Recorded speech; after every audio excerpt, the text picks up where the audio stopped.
A group of high school students broke into a $2 million Nantucket Airbnb and threw a Halloween house party after being denied access to the vacation rental.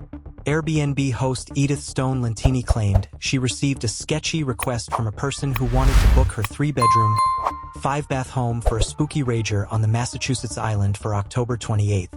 My daughter wants to throw a little Halloween party for her and her friends, and I was wondering if that's possible.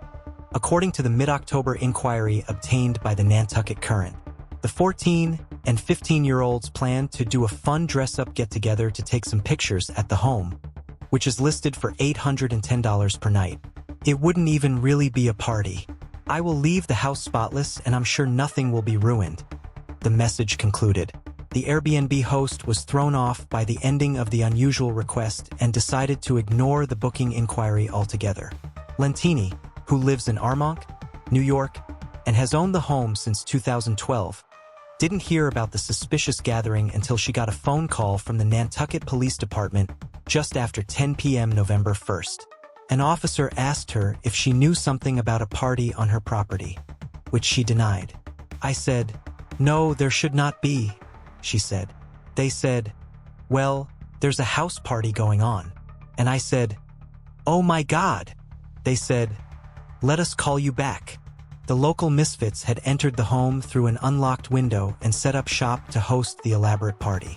Officers discovered the host had set the party up so local students would arrive at the Airbnb in stages. 9th graders arriving at 9 p.m., 10th graders an hour later until the seniors rounded out the scheme. The audacity of it and the fact she staggered the grades, Lentini said. But knowing my house was not wrecked, I can take humor from it and say she should really become a party planner. I would hate for this to hinder her in her future. The girl who originally contacted Lentini had posted a video to Snapchat capturing her setting up for the party. Lentini flew out to the getaway island in late November to survey the damage left behind in the aftermath of the party, but was surprised that the partygoers took care of her belongings. They took all the pictures and mirrors off the walls, Lentini said. They took all the pillows off the sofa and put them in the basement. They moved all the furniture aside, rolled up my white carpet and moved it into the screened-in porch and moved my TV.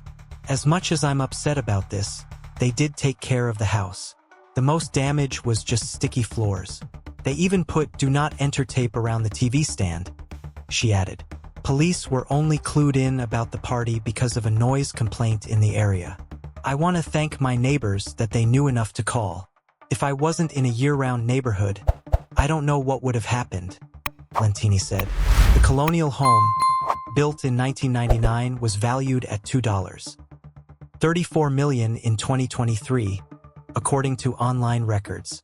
It sits less than a half-mile from the South Shore and includes a furnished patio, screened-in porch, a full kitchen, dining room, and 5 beds.